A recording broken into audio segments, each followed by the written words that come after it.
Minha irmã mandou uma mensagem: você não está convidada para o casamento.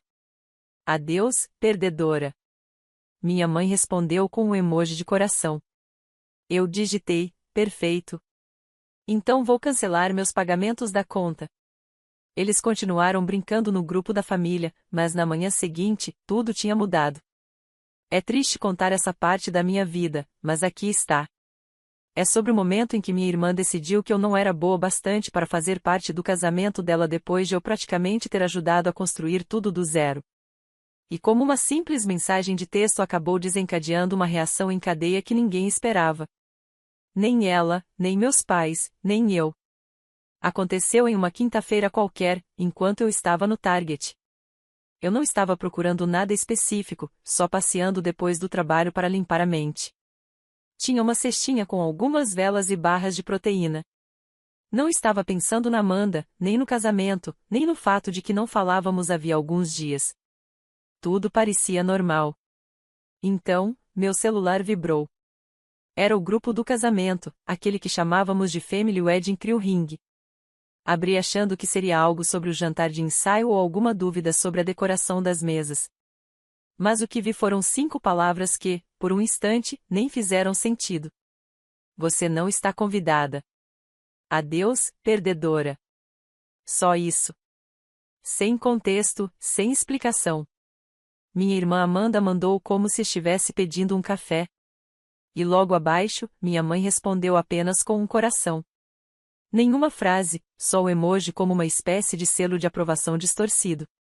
Fiquei parada no meio do corredor de lanches, relendo a mensagem várias vezes. Esperei que alguém dissesse que era brincadeira, ou que o celular da Amanda tinha sido roubado ou hackeado. Mas ninguém disse nada. O grupo ficou em silêncio. Coloquei a cesta em uma prateleira qualquer e saí da loja sem falar com ninguém. Naquela noite, não respondi. Fiquei observando. Algumas horas depois, eles estavam de volta ao grupo, conversando como se nada tivesse acontecido. Amanda postou um TikTok de uma noiva rindo. Minha mãe comentou, tão verdade. E meu pai escreveu, finalmente, sem drama. Foi ali que eu percebi não era um engano. Eles realmente queriam me excluir. Depois de tudo que eu tinha feito. E o pior, eles esqueceram que eu estava pagando por quase tudo. O local da cerimônia, no meu cartão de crédito. Aquele vestido de $2.000 que a Amanda tanto queria? Eu dei o sinal. As flores, o cardápio de degustação, os convites com caligrafia, até as amostras de bolo tudo por minha conta. Amanda sempre dizia que me reembolsaria depois, quando começassem a chegar os presentes de casamento. Meus pais prometeram ajudar quando pudessem, mas nunca ajudaram. Eu vinha guardando todos os recibos, literalmente. Então, finalmente respondi, perfeito. Então vou remover meus pagamentos da conta. Ninguém me levou a sério. Amanda respondeu com um meme de uma pistola de dinheiro. Minha mãe escreveu, não seja dramática, querida. Meu pai mandou um joinha, como se estivéssemos falando sobre cores de tinta. Então fiquei quieta. E comecei a fazer umas ligações. O local do casamento foi o primeiro a cancelar imediatamente. O depósito estava em meu nome. O mesmo aconteceu com a florista. O buffet precisou de um pouco mais de convencimento, mas assim que viram meu nome no contrato, cancelaram o pedido. A loja do vestido foi a única que hesitou. Amanda já tinha feito uma prova, mas quando eu lembrei que o pagamento inicial fora meu e que eu não havia autorizado as alterações, eles concordaram em suspender tudo.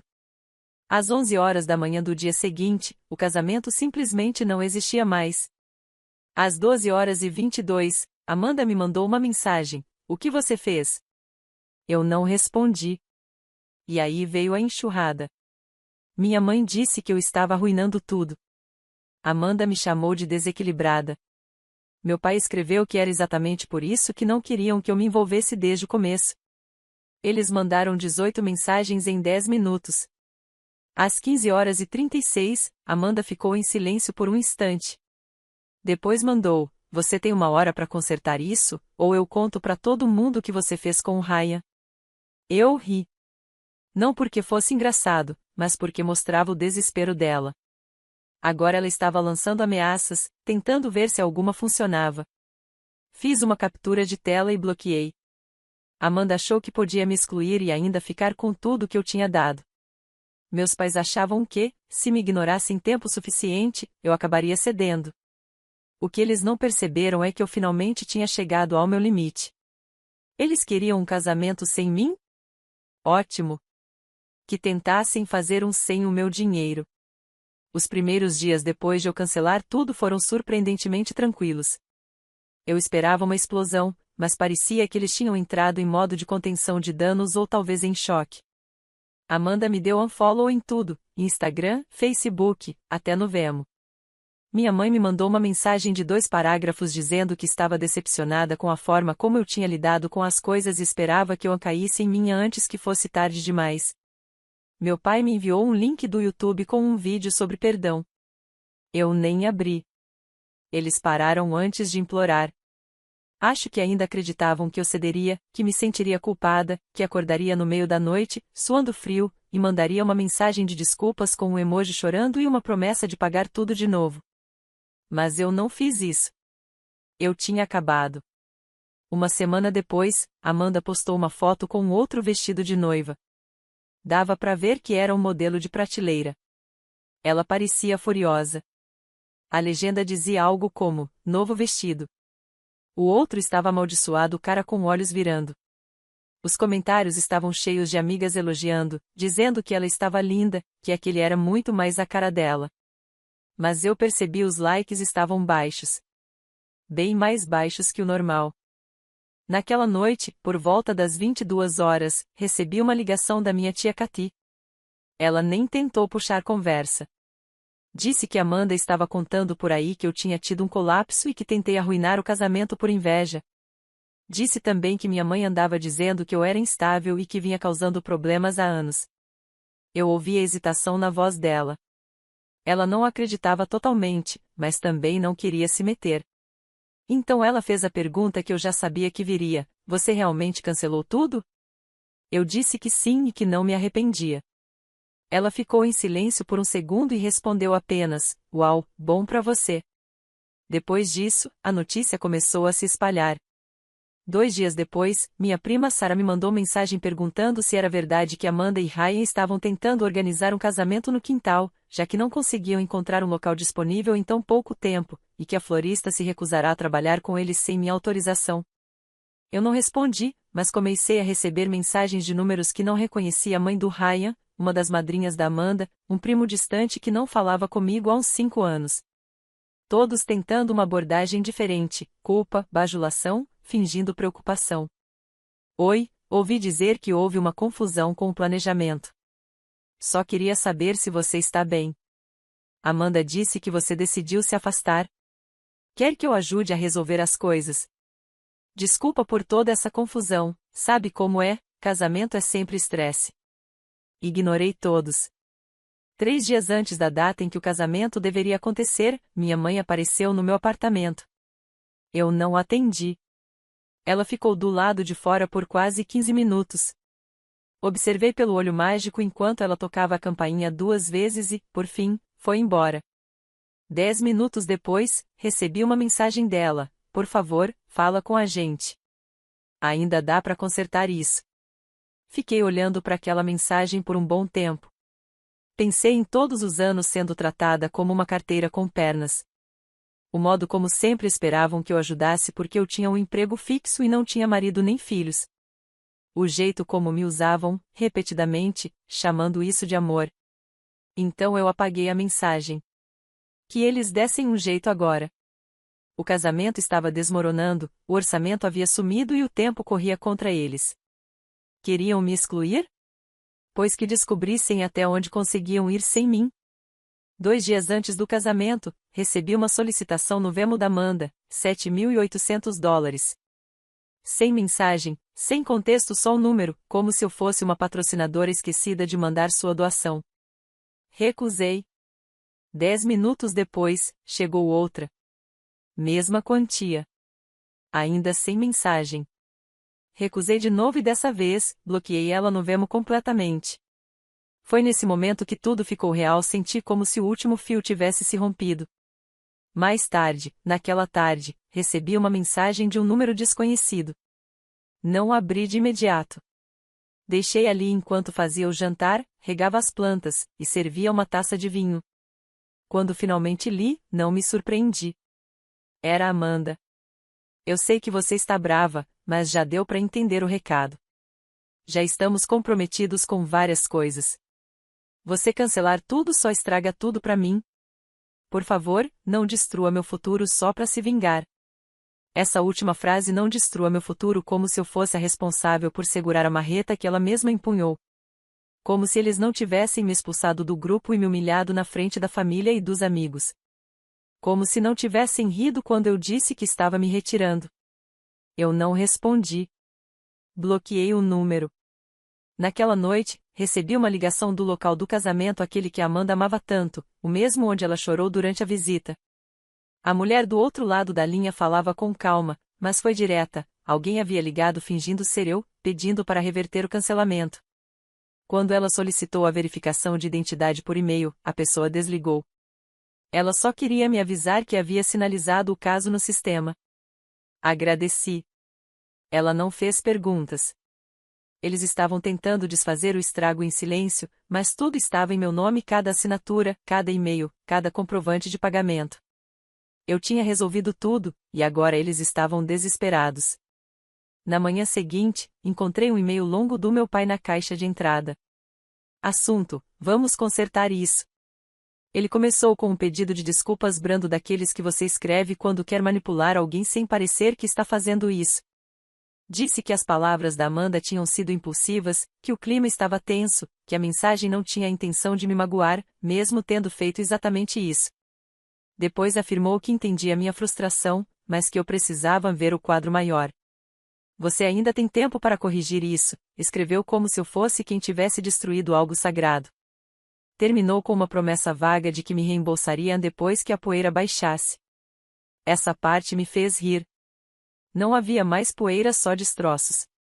Mais tarde, naquele mesmo dia, Amanda postou algo nos stories do Instagram.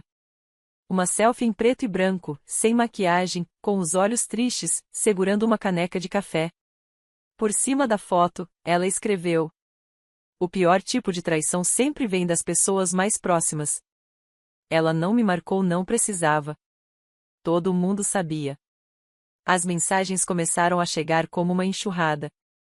Amigos da faculdade, primos distantes, pessoas com quem eu tinha falado 2 vezes em 10 anos, de repente aparecendo do nada. Oi, ouvi dizer que rolou um drama com o casamento. Espero que você esteja bem. Não quero me meter, mas estão falando umas coisas e queria saber o seu lado. A Amanda está dizendo umas coisas bem sérias. Só queria entender antes de responder. Ignorei todos. Enquanto isso, as informações internas continuavam chegando. Minha prima Sara me ligou do carro, sussurrando como se estivesse vazando um segredo de estado. O plano do casamento no quintal tinha desabado. O vizinho havia denunciado a prefeitura depois de ver um monte de cadeiras dobráveis e uma tenda enorme sendo montada sem permissão. Um fiscal do Corpo de Bombeiros apareceu e mandou parar tudo. A empresa de buffet colocou o nome da Amanda na lista negra depois que ela tentou usar minha antiga fatura como prova de que tinha uma conta com eles. A loja do vestido se recusou a liberar o traje até que o restante do valor fosse pago. Ninguém tinha esse dinheiro disponível. E, pelo que soube, o Ryan noivo estava a um passo de cancelar tudo. Ele comentou com um dos padrinhos: se é isso que significa casar com a família dela, talvez eu precise repensar as coisas. Então veio a mensagem que mudou tudo. Apareceu no grupo da família. Eu nunca saí dele, acho que eles nem perceberam que eu ainda podia ver. Mamãe, a gente não consegue fazer isso sem ela. Não dá, Amanda. Amanda, e daí? Vamos implorar, é isso? Papai, a gente oferece pagar o que devemos. Ela vai ceder. Ela sempre cede. Essa última frase ficou ecoando na minha cabeça. Ela sempre cede. Como se eu fosse uma máquina de refrigerante que bastava chutar com força para sair o que eles queriam. Eu não respondi. Só fiquei observando o caos de longe. Eles achavam que eu era fácil, que bastaria um joguinho de culpa e umas desculpas falsas para eu abrir a carteira de novo. Mas dessa vez era diferente. Eles queriam me usar como um cartão de crédito com sentimentos e não seria mais assim. O casamento estava a 2 dias de acontecer. Sem local, sem fornecedores, sem vestido, sem plano B. Eles queimaram a ponte e ficaram de pé nas cinzas, esperando que eu a reconstruísse para eles. E eu simplesmente segui em frente. Na manhã do que seria o jantar de ensaio da Amanda, o silêncio era assustador. Nenhuma nova mensagem, nenhuma ligação, nenhum erro de digitação no grupo. Pela primeira vez em semanas, meu celular estava completamente quieto. E foi assim que eu soube que algo estava por vir. Eles não tinham desistido, só estavam se reorganizando. Passei o dia fingindo que não me importava, fui ao mercado, tomei um café, lavei roupa. Mas, no fundo, eu sentia dava para perceber o clima se formando. Quem cresce numa família como a minha aprende a sentir quando a tempestade está prestes a chegar. Ela veio às 18h42. Uma batida na porta. Deliberada. Não era o tipo de batida que se confunde com a de um vizinho. Quando olhei pelo olho mágico, congelei. Ela Amanda estava irreconhecível. O cabelo bagunçado, os olhos vermelhos, e uma sacola plástica de supermercado na mão. Eu não abri a porta. Só fiquei parada, observando. Depois de 1 minuto, ela falou através da madeira. Jane, por favor. Eu sei que você está aí. Eu não respondi. Então ela começou a chorar. Lágrimas de verdade. Daquelas que não são ensaiadas. Ela disse que Ryan tinha ido embora na noite anterior. Aparentemente, ele fez as malas depois da última briga, algo sobre não querer começar um casamento endividado com a irmã dela. Ela contou que a organizadora de casamentos, a substituta que contratou às pressas, também tinha desistido naquela manhã. Então, Amanda disse algo que eu não esperava: eu sei que você me odeia, mas, por favor, eu não posso voltar para casa da mamãe. Eles estão me culpando por tudo. Aquilo me fez hesitar. Abri a porta pela metade. Amanda parecia menor, de algum jeito. Não só fisicamente, era como se tivesse perdido a armadura que sempre usava. Ela me entregou a sacola de supermercado. Dentro, havia um monte de envelopes presos com elástico, recibos, contratos, cheques cancelados, todos com a minha caligrafia. Disse que mamãe os tinha encontrado em uma gaveta, os mesmos que usávamos para organizar as finanças do casamento, e mandou que Amanda me entregasse para provarem que eu não tinha nada a receber. Mas, quando Amanda abriu os envelopes, percebeu algo. A maioria das contribuições da família, que ela achava que nossos pais tinham feito, eram duplicatas falsas. Fui eu quem pagou cada uma delas. Ela jurou que não sabia. Que mamãe tinha dito que eu me ofereci para cobrir tudo porque me sentia sozinha e queria me sentir parte da família. Essa foi a parte inesperada. Não o fato de terem mentido, disso eu já estava acostumada, mas o fato de Amanda realmente parecer acreditar no que dizia. Ela não estava ali para pedir dinheiro. Estava ali porque, finalmente, tinha enxergado a verdade. Ficamos em silêncio por um tempo. Ela me perguntou se eu estava feliz agora. Eu disse, não. Expliquei que não queria vingança, só queria parar de ser tratada como o cartão de crédito da família. E então veio o golpe final. Enquanto estávamos ali sentadas, meu celular vibrou. Um novo e-mail do local do casamento.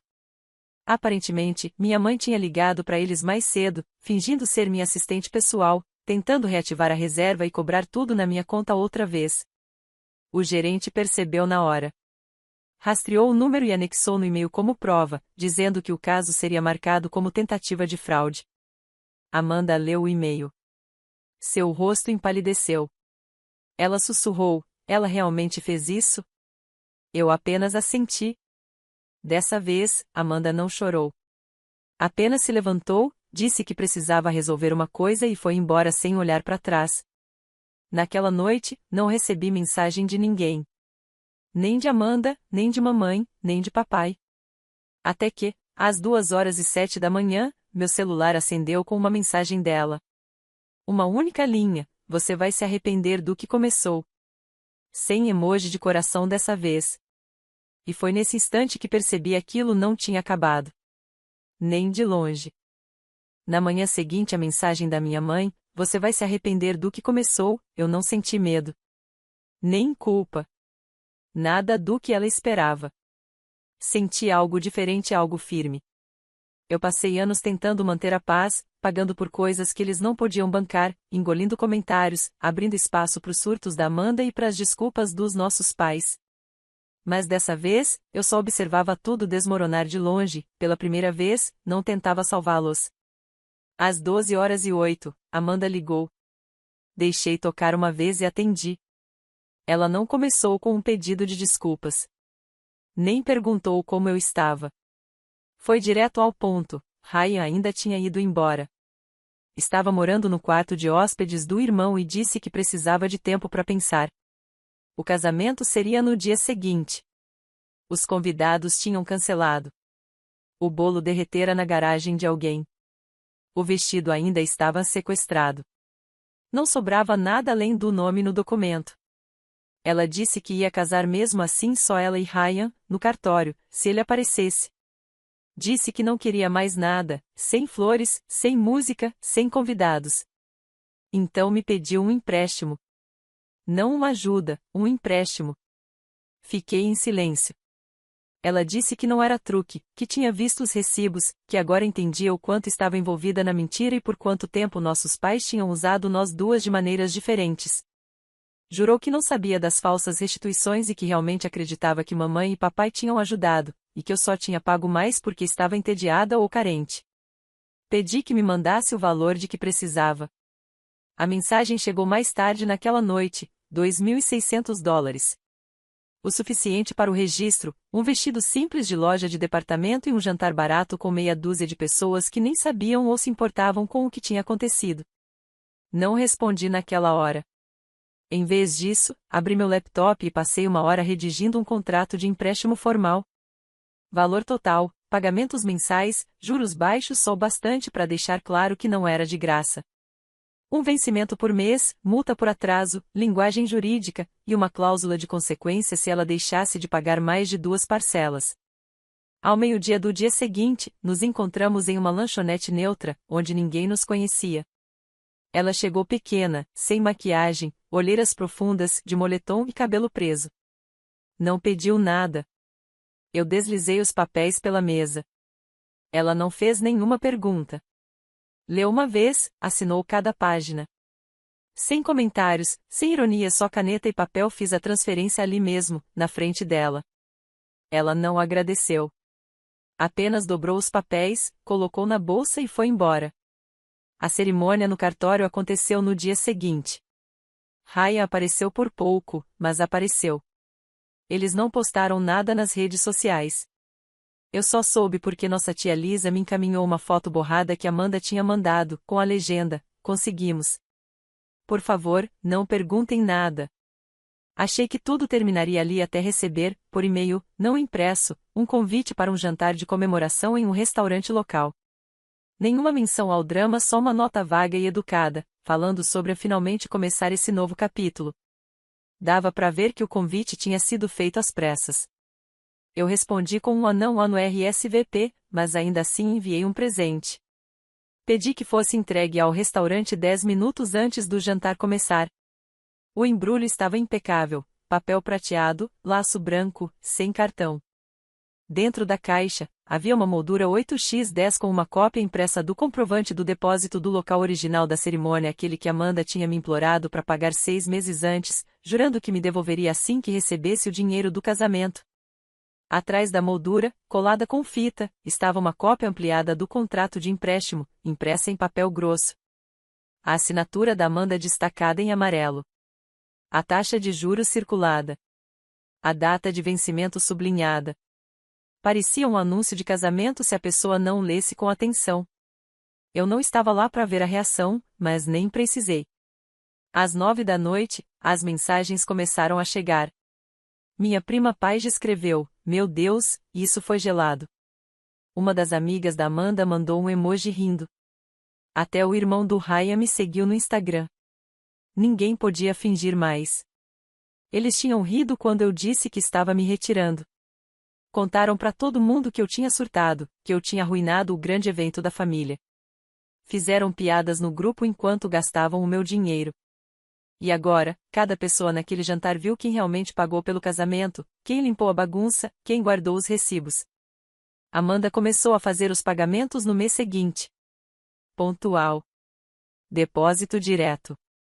Sem mensagem, sem atraso, sem adiantamento, só o silêncio de uma dívida sendo quitada que todos à mesa lembravam bem. Quando o primeiro pagamento caiu $237,65, exatamente no dia 3, como dizia o contrato, não pareceu uma vitória. Pareceu um reconhecimento silencioso de que a fantasia tinha acabado. Que ela sabia que, dessa vez, eu não ia desaparecer. Que a faxina não era gratuita. E ela não tentou disfarçar. Nenhum bilhete, nenhum pedido de desculpas. Só o dinheiro caindo na minha conta. O silêncio dos meus pais, esse sim, foi ensurdecedor. Depois da explosão, o que quer que tenha acontecido a portas fechadas quando ela mostrou os recibos, eu nunca mais ouvi nada deles. Nem uma mensagem passivo-agressiva. Nem parabéns de aniversário. Nenhum espero que você esteja bem. Foi como se tivessem me arrancado da árvore genealógica, de forma silenciosa e definitiva. E tudo bem. Eu não precisava mais de nada deles. O que eu não esperava era mudança no resto da família. Primeiro, foi sutil, curtir em uma postagem minha de um primo que eu não via desde a faculdade. Depois, uma figurinha engraçada da tia Lisa, sem legenda, uma espécie de oferta de paz. Aos poucos, começaram a se aproximar. Convites para almoçar. A gente nunca teve tempo de colocar o papo em dia. Mensagens de checagem disfarçadas de curiosidade. Eu não me apressei para responder. Deixei que ficassem com o desconforto por um tempo. Mas havia uma coisa que sempre voltava à tona, sempre dita em voz baixa, com um risinho meio nervoso presente. Aquela caixa prateada que eu mandei entregar no jantar de celebração acabou ganhando vida própria. Pelo que me contaram, alguém filmou o momento em que Amanda abriu o namorado de uma prima, gravou tudo no celular. Ninguém esperava nada de especial, por isso o salão ficou em completo silêncio quando ela tirou da caixa o recibo emoldurado do depósito e virou a moldura para ver o contrato de empréstimo ampliado. Ouviu-se o arrastar de cadeiras, o tilintar de taças. Uma das tias soltou, audivelmente, "Meu Deus!" O vídeo nunca foi parar na internet, mas começou a circular em mensagens privadas, como uma relíquia familiar. 2 meses depois, numa festa de aniversário, uma mulher que eu mal conhecia me perguntou: "Espera, foi você quem mandou a moldura no jantar do casamento?" Quando eu disse que sim, ela apenas sorriu e comentou: "Icônico." Amanda nunca falou sobre o assunto, mas também nunca jogou a moldura fora. Pelo que soube, o Ryan fez ela tirar da parede depois que se mudaram juntos. Disse que aquilo trazia energia ruim. Ela enfiou a moldura numa caixa no armário, mas quando nossa prima Paige ajudou a empacotar as coisas, viu que ela ainda estava lá, embrulhada no mesmo papel prateado, como se um dia fosse precisar dela de novo. Amanda continuou pagando o empréstimo em dia, todos os meses. Nos primeiros, era puro silêncio, só o depósito entrando na minha conta.